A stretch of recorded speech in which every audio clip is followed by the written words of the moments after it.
আজকে কতদিন চললো আপনাদের আজকে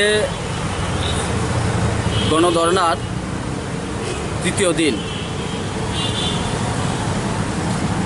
কি নিয়ে আজকে মানে কী বলতে যাবেন? এখন পর্যন্ত যে কোনো ব্যবস্থা নেয়নি? না, এখন পর্যন্ত তো কোনো ব্যবস্থা নেয়নি। তো বিষয় হলো, আমরা আশাবাদী ছিলাম যে ব্যবস্থা নেবেন। রাজ্যবাসী সহ গোটা দেশবাসী একটাই ডিমান্ড আজকের দিনে, ত্রিপুরা সহ সারা দেশের প্রত্যেকটা জায়গা থেকে ওনার কাছে বিভিন্ন জায়গা থেকে চিঠি আসছেন।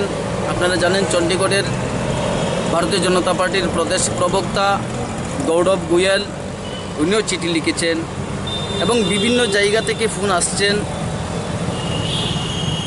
তো বিষয় হলো, এখনও কোনো ব্যবস্থা নেয়নি। আজকে 5 দিন অতিক্রান্ত হতে চললো আমাদের গণধর্নার তৃতীয় দিন। তো বিষয় হলো, উনি কি প্রমাণ করতে চেয়েছেন আসলে বলাটা মুশকিল। এই অর্থেই বলা মুশকিল, দুর্ভাগ্যের হলো সত্য। আজকে ত্রিপুরা রাজ্যের ইতিহাসে নয়, শুধু ভারতবর্ষের ইতিহাসে ভারতবর্ষের ঐতিহ্য সংস্কৃতিকে যেভাবে একজন জেলাশাসক ধ্বংস করতে চলছে, এই জেলাশাসককে উনি সাসপেন্ড করতেন পারতেন। সাসপেন্ড করে হয়তো তদন্ত কমিশন বসাতে পারত, শাস্তি প্রদানের জন্য তদন্ত কমিশন বসাতে পারত। কিন্তু শাস্তি প্রদানের ব্যবস্থা না করে, সাসপেন্ড না করে উনি তদন্ত কমিশন বসিয়েছেন। তদন্ত কমিশন বসিয়ে এই গোটা রাজ্যের মানুষকে এবং এই রাজ্যের যে অব্যবস্থা বা রাজ্যের প্রশাসনিক অদক্ষতা উনি প্রমাণ করেছেন দেশবাসীর সামনে, আমি মনে করি। কারণ তদন্ত কমিশন বসানো হয় কোনো ঘটনার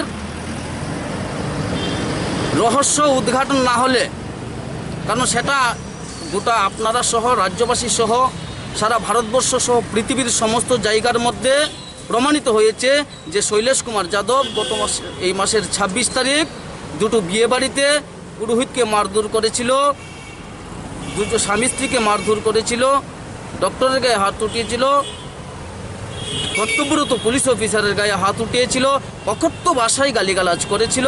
শুধু তাই নয়, খাদ্য, এই পৃথিবীর প্রত্যেকটা মানুষ আমরা খাদ্যের জন্য আমরা এই পরিশ্রম করি এবং খাদ্যকে আমরা অন্নপূর্ণা হিসেবে মানি এবং অতিথি দেবভব মানি। এই জায়গার মধ্যে এত কিছু হওয়ার পরেও উনি তদন্ত কমিশন বসিয়ে উনি প্রমাণ করতে চাইছেন যে হ্যাঁ হচ্ছে। এইভাবে হয় না। উনি অ্যাটলিস্ট ওনাকে সাসপেনশন করিয়ে তারপর তদন্ত কমিশন বসাতো তার শাস্তি প্রদানের জন্য।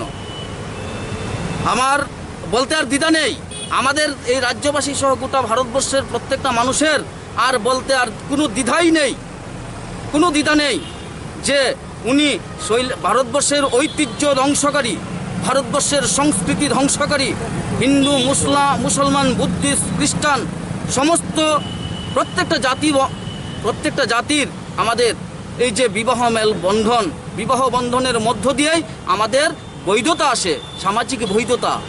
এই বৈধতার ব্যবস্থাকে, সংস্কৃতিকে, ঐতিহ্যকে ধ্বংস করছেন আর এই ধ্বংসকারীকে সাপোর্ট করে যাচ্ছেন। যেহেতু এখন পর্যন্ত সাসপেনশন করেননি, তাই আমরা বলছি উনি হয়তো পক্ষান্তরে নয়, সরাসরি সাপোর্ট করছেন গতিকে আজকের দিন পর্যন্ত শৈলেশ কুমার যাদব তো বহাল তবিয়তে আছেন। শুধু বহাল তবিয়তে নয়, উনি এখনও দাদাগিরি, আজকের দিনও দাদাগিরি উনি চালাচ্ছেন। গতকালকে একটা অডিও রেকর্ডিংয়ের মধ্যে শুনতে পেলাম। এইভাবে কতদিন উনিও আমাদের গোটা রাজ্য সহ গোটা ভারতবর্ষের প্রত্যেকটা মানুষ আজকে চাইছেন ওনার শাস্তি। কিন্তু দেখার বিষয় হলো এখন বাস্তব উনি স্বৈরাচারী ভারতবর্ষের ঐতিহ্য ধ্বংসকারী ডিএমের সঙ্গে কতদিন উনি দেন এবং ভারতবর্ষ একদিকে হাঁটছেন, উনি তার বিপরীত মেরুতে হাঁটছেন। দেখা যাক, দেখার বিষয় এইবার উনি কতদিন ওনার জিদ ইগো বজায় রাখতে পারেন। আর আমাদের ভারতবর্ষ কতদিন এই ধর্মনিরপেক্ষ ভারতবর্ষ, সংস্কৃতির ভারতবর্ষ, ঐতিহ্যের ভারতবর্ষ কোন দিকে হাঁটছে এটাই দেখার বিষয়। কে সাপোর্ট করছে মনে হচ্ছে এখানে কে সাপোর্ট করছে? এই ছোট্ট রাজ্য ত্রিপুরার মুখ্য ব্যবস্থায় যিনি আছেন, অর্থাৎ আমি বারবার বলছি, মুখ্য ব্যবস্থায় যিনি আছেন মুখ্যমন্ত্রীর কাছেই আমাদের আপিল, আমাদের আবেদন। এবং ভারতবর্ষের প্রত্যেকটা জায়গা থেকেই ওনাকে ফোন আসছে, চিঠি দিয়েছেন, সোনু নিগম পর্যন্ত উনি টুইট বার্তায় উনি ব্যক্ত করেছেন এই ত্রিপুরার এই বিষয় সম্পর্কে। তারপরেও তো উনি ঘামছেন না। আন্দোলনকে চালিয়ে যাবেন? এটা আমাদের আন্দোলন নয়, আমার ব্যক্তিগত কোনো আন্দোলন নয়, এই সামাজিক আন্দোলন। আমি গতদিনও বলেছিলাম, এই সামাজিক আন্দোলন, এই ত্রিপুরার ঐতিহ্য, এই ত্রিপুরার সংস্কৃতি, এই ভারতবর্ষের ঐতিহ্য, এই ভারতবর্ষের ঐতিহ্যকে রক্ষার জন্য, নারীর সম্ভ্রমকে রক্ষার জন্য, পুলিশ প্রশাসনের ইজ্জতের জন্য, ডাক্তারের ইজ্জতের জন্য, সর্বোপরি গোটা ভারতবর্ষের সংস্কৃতি এবং ঐতিহ্যকে, ধর্মনিরপেক্ষ ভারতবর্ষের সংস্কৃতি এবং ঐতিহ্যকে রক্ষা করার আন্দোলনে আমি বলবো গোটা ভারতবর্ষের মানুষ ফোন করছে, এই ত্রিপুরার মানুষ সহ আগামী দিন গোটা ভারতবর্ষে এই আন্দোলনে সামিল হবে। এবং আমি আপিল করছি, এই কঠিন পরিস্থিতি, করোনার কঠিন পরিস্থিতিকে মাথায় রেখে সোশ্যাল ডিস্টেন্সিং মেনটেন করে সমস্ত জায়গাতে সমস্ত জাতপাত, ধর্ম, বর্ণ, রাজনীতির ঊর্ধ্বে উঠে এই আন্দোলনে আপনাদেরকে, রাজ্যবাসীকে এবং দেশবাসীকে আমি এই আন্দোলনে সামিল হওয়ার জন্য আমি বিনম্রভাবে আপিল করছি। এই স্বৈরাচারী শাসন ব্যবস্থার থেকে আমাদেরকে মুক্তি করতে হবে, না হলে আমরা আমাদের ঐতিহ্য, আমাদের ইতিহাস, আমাদের সংস্কৃতি আমাদেরকে মুছে ফেলবে এই স্বৈরাচারী যাদবের মতো আরও অন্যরাও। ডিএম যদি ভুলই করে থাকে তাহলে আপনারা কেস করতে হবে? বুঝলাম না। যদি ভুল করে থাকে তাহলে আপনার আইনি ব্যবস্থা যাচ্ছে না?